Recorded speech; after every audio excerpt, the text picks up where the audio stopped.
Absolute filth and hoarding. I've been covered from head to toe in fleas. I once had so much filth on me, I had to take off my boots, leave them there, take off my uniform, put it in the trunk, and drive home in my cruiser with gym shorts on, because I was covered in fleas, just inundated with fleas or bed bugs, and that's unusual for me. Just again, filth. What's great about this one here, she works at Shaw's and cuts your deli meat. Yeah. Would you like a sandwich? No? Yeah. And I used to work with her in the 80s at Shaw's. She was very pleasant to me, but I was like, hey, you gotta get out because you're gross. Next one. Now here's a reason to evict us on the wall. They actually got, they got 3 months extra out of this landlord, and this is what they did to him. 3 months extra. They could afford the booze though. They could afford the booze. We always find tons and tons of booze. Natty Ice. Next one. This gentleman was part of a foreclosure eviction. No, I'm sorry. This was a condemned property. The city condemned the house. That's the couch he came home to in 1966. The house had no walls, had anything. They had to condemn the house. It was that bad. So what happens? The bank's out of that money, and our interest rates go up. Next one. Again, just absolute filth. This building has been fully remodeled, and you wouldn't even recognize it. It's gorgeous now. Granite countertops, new carpet, but next one. So this is some of the stuff that we think about, that we want to share with you, and how we look at this. Cover contact tactics. So when I'm doing these, my other deputy's never out of my sight, because I've had people hiding in laundry, I've had people hiding in closets. We have had meth labs, marijuana grows, major drug operations. We have found sex trafficking, illegal guns, you name it. We have found it over the years. We are always in contact with our dispatch. So if something goes bad, I can have the other deputies come to us. You guys wouldn't realize, but I can't talk to Manchester or Nashua. They have a weird frequency. It's the only agencies in the state of New Hampshire I can't talk to. So my backup is delayed. So that's why we act a little different in this county. We keep the inhabitants within plain view at all the time. My father was a police officer, and I was giving a presentation like this, and somebody said to me, your dad, I knew your dad. And my stomach turned black because my dad wasn't very popular as a law enforcement officer. Picture the polar opposite of me. But he was shorter, so I guess we did that. And I was like, oh, but my dad was doing something like this with the sheriff, and he heard a noise, and the guy was grabbing a Colt 45. He was going to shoot his wife, and my dad stopped him. That and giving birth to me, the two good things my dad did. That was untrue. But again, we don't let them stick their hands in drawers. You're gonna hear them complain, oh, why are you doing this? Why are you doing this? Stay away. Let us do it. And when we're done, change the locks. That's it, change the locks. If you want to change the locks while we're there, God bless you, we'll wait. That's perfectly fine. But always change the locks, and just understand, wait for us to say it's safe to come in. Next one. We separate people from weapons. People do have guns. What's funny is though, a lot of these people who have guns don't know how to put them back together, and we take them apart. Here's your gun, it's in the back. This is a deputy who was shot 7 times doing an eviction. He did survive 7 times. It does happen. We have a deputy in Rockham County who's now retired because they slammed the door in his hand so bad, it shattered his hand. And if we can't shoot with both hands, we can't be a law enforcement officer in the state of New Hampshire. His career is over from an eviction. Next one. Police officer and a civil process worker. We don't have civil process workers in New Hampshire for this reason. Went up to the door, boom, they were both shot and killed in Missouri. These are all this year. These are this year. Next one. Dave Wade, 2017, he went up to just serve a paper. He was serving the original paperwork, and he was shot and killed. It does happen. That's why we say, hey, let us do our thing and stay back. This was an eviction in Manchester. We got there. The guy said he had a weapon and wouldn't come to the door. It turned into a SWAT eviction. We shut down 2 streets for 3 hours, and in the middle of people's day. These people are dangerous. He was a felon, had multiple warrants. He's actually in prison now. Next one. So that's it. I'll be around. If you guys have questions, come up and talk to me, okay? There are no squatters in the state of New Hampshire. They're trespassers. There are no squatters. You hear that? That's other states. You hear those things? No, they're trespassing. They didn't pay money to be there. State of New Hampshire views them as a trespasser. Plain and simple. There's no such thing as a squatter. There's no law that says the word squatter in it. I missed that. No problem. Awesome. So I'll run around with the mic, and we've got plenty of time to do some questions here. So I'll get to you. I have a question real quick though. So I own a property management company. We manage about 700 apartments, and the DFR day is like a nightmare in my business, because even if 5% of the tenants don't pay, that's like 35 units that we have to go to. It's like a 2-day ordeal now. I had no idea that businesses, you could mail the DFR and eviction notice. My employees have complained constantly, like, why can't we just mail it? And I wish that have to serve it at the door. Yeah, we do. Mail. So yes, if you have their home address, you can mail it to their home address and leave a copy on the door. Okay, but you still have to leave a copy on the door. Yes. Yeah. Okay. Yeah. So and so you have to do that with business too. Okay. So I thought you could just mail it with business, but you have to leave it at the door and mail it. Correct. Okay. So I guess it's not that much different. All right. Sorry, I was so bad at switching your slides. My bad. So if you're looking at a building to buy, or you're inspecting a building that you own, what are the things that you guys look for that make you think, oh, there might be a meth lab in here somewhere, or what should we look for when we're either looking to buy or we're looking to inspect our properties? You can't see a meth lab from the outside because they're good at it. It does give off a horrible smell. We don't see it that often. But the one thing I'll tell you is, if you're looking to buy a property, who are the tenants' names? Google them. Because if I arrest somebody and it's null pros, okay, that's gone. That's gone. But Google's forever. And you get a better understanding. It sounds crazy, but I have caught so many criminals using Google. It's amazing. It's amazing. One of my best ones, I had a guy avoiding me. He had like 10 warrants, couldn't get him. Owned a haunted house, come to find out. I arrested him on Halloween, driving a hearse, wearing a Mike Myers t-shirt. Top that. You're gonna come back for October. Thanks. It said that there are no squatters, but what if you go to a place where they've got a fake lease or whatnot, and they say it's like a civil matter and whatnot? Are they just going to leave the owner in that case? No, because you can't have a fake lease. They can produce something, but if you go and if you say to the police, because you're going to call the police, you're not going to wait for the sheriff. This is a police issue. They're criminally trespassing. You're going to call the police and say, these are not my tenants.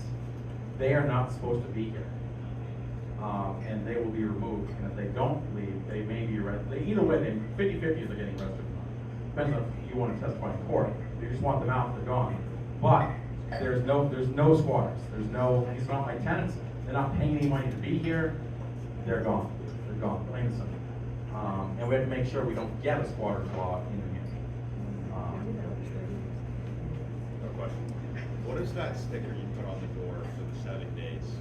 For you, like you can go in as the owner? That sticker is to tell the tenant, do not go in. What's that called? The sticker. No, no name for it, just every county has their different ones. Ours The are a yellow box. sticker the property manager Um, could never remove from the frickin' door. The reason for that is, the reason the stickers stick so hard is because if the tenant tries to peel it off and you find them there at 2 in the morning, if there's some residue, the police will still arrest. If there's no residue, trying to find, track us down, call us, it delays the whole call. So that's why they stick like crazy. So I've had tenants trying to peel them off while I was there, and they went to the book.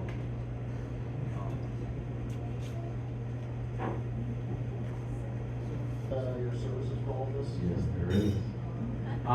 So basically, the state of New Hampshire doesn't see this as a reason the taxpayer should pay for your business practices. So there's a fee for everything you file at the court, and then the sheriff fees. And the sheriff fees in the state of New Hampshire are the lowest in America. We'll go to your door, we'll serve this stuff for like, New Hampshire for $36. Los Angeles, to do a full eviction, and sheriff fees alone is $1,000. Ran. Of course, they don't have any sheriffs up there anymore anyway. So I also have a question. So you said you report to the head sheriff? I work for the high sheriff, he's elected, you should have voted for him yesterday. Okay, right. You did. So, Literally signs my check. So I guess what's that like having a boss that's like elected? Because he's kind of like a politician, right? In a way. You can have sheriffs that are politicians. My sheriff started off as a deputy, then he was a patrolman, which is unusual. Typically, you don't go to be a police officer after becoming a sheriff. Then he was a chief of police.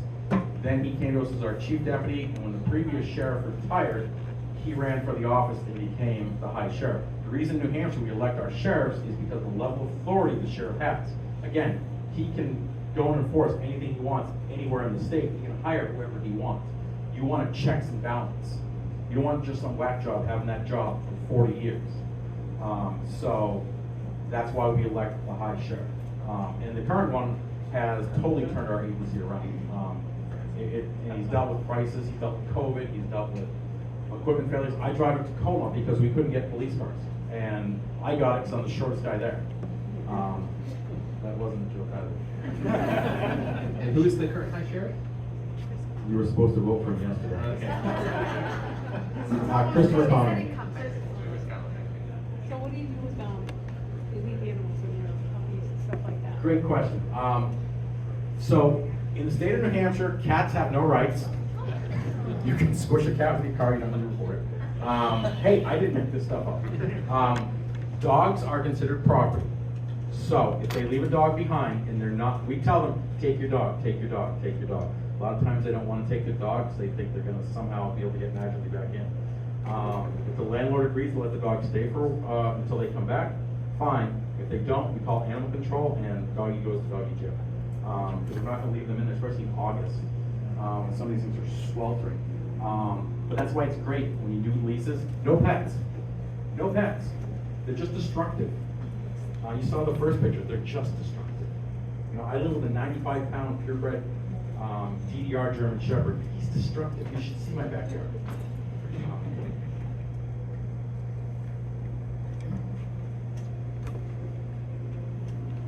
So what happens when you give them, so you give them an eviction notice and they don't pay?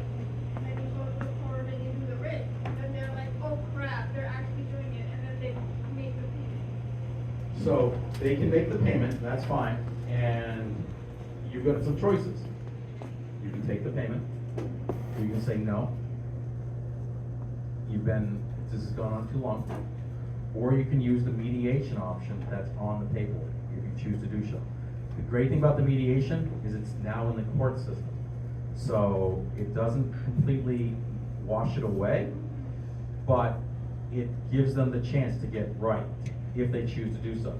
And it's great to do that, but if they've been late multiple times, they're gonna be late again. And I know that sounds cold, but yeah, you can use the mediation option, and it's right on the back of the paperwork when you get it. And it works for some people, and for some of these tenants, it's a reality slap. It's like, oh wait. And a lot of them will go before that.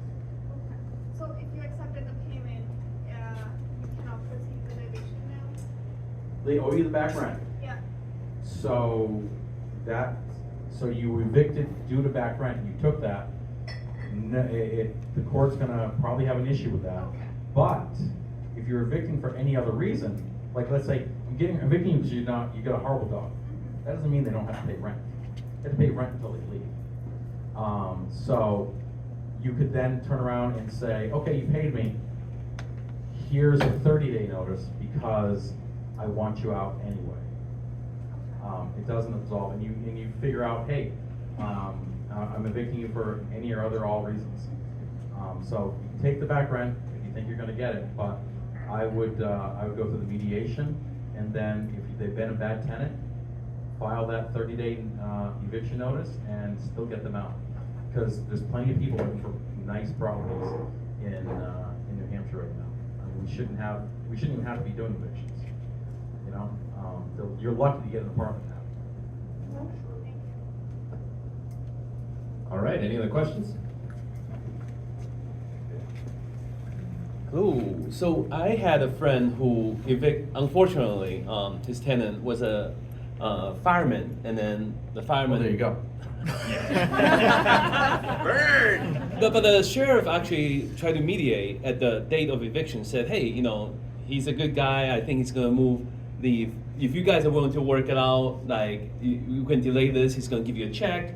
Like you'll clear tomorrow. Have you ever heard of something like that? Yeah, we get that every eviction we do. Every eviction, they magically have money, and when I'm doing this stuff, I am the crier of the court, is what it's called. I am representing the court system. So my job is there to enforce that order. Yes. So I will give them the option to say, hey, they want to do this. Do you want to do that? And I'll say it just like that, like, you don't want to do that. The only thing we'll say is, they say they can be out in 4 hours and have all their stuff gone. Do you want to do that? That's about as far as I would ever mediate. Or, the thing with the fireman, maybe he had all the back rent and they had a good rapport, but I don't see any reason to postpone that whatsoever. Well, How'd they go? he did postpone it anyway. So. But was the written possession enforced? No, because they agreed to delay it for like until the agreement upon date. Yeah, and written possessions they're good for I think 90 days. They used to only be good for 30 days in certain areas, but now they're good for 90 days. So you can say, hey, I have this for 90 days, what's the deal? It's bad luck to wear another man's cowboy hat, just throwing that out there. Women know, but men yes. So if I'm considering renting to someone, is there like an eviction database I can look up to see if someone has had a writ of possession executed against Yeah, them? you can go to court, you can give them a list of names, and they'll say, these are the people we've evicted in the county. There's different companies that deal with that. I'm surprised your business doesn't do that. Well, we do. Yeah, so you can hire companies that will do it, that will say, yeah, they've been evicted, but you can go down to the court and say, I'm looking to rent to this person, have they ever been evicted? The problem is, if they haven't had a landlord-tenant writ or writ of possession, you might not know, because you can print those off and go. But typically, you're not gonna see somebody who only once got those. Again, I evict the same people over and over and over again. And the thing is, you wanna screen your tenants. Where do you work? Just like a job interview. You call there, where do you live? Okay. And then you call that landlord and say, hey, how have they been as a tenant? Now, granted, just like us, we'll tell you deputy was great when he's applying to leave. Again, Google them, call the landlord, and do your due diligence to figure out who this person is, and go from there. But there are companies out there that do that. Yeah, you can hire Blue Road Living to do that. Yeah, see.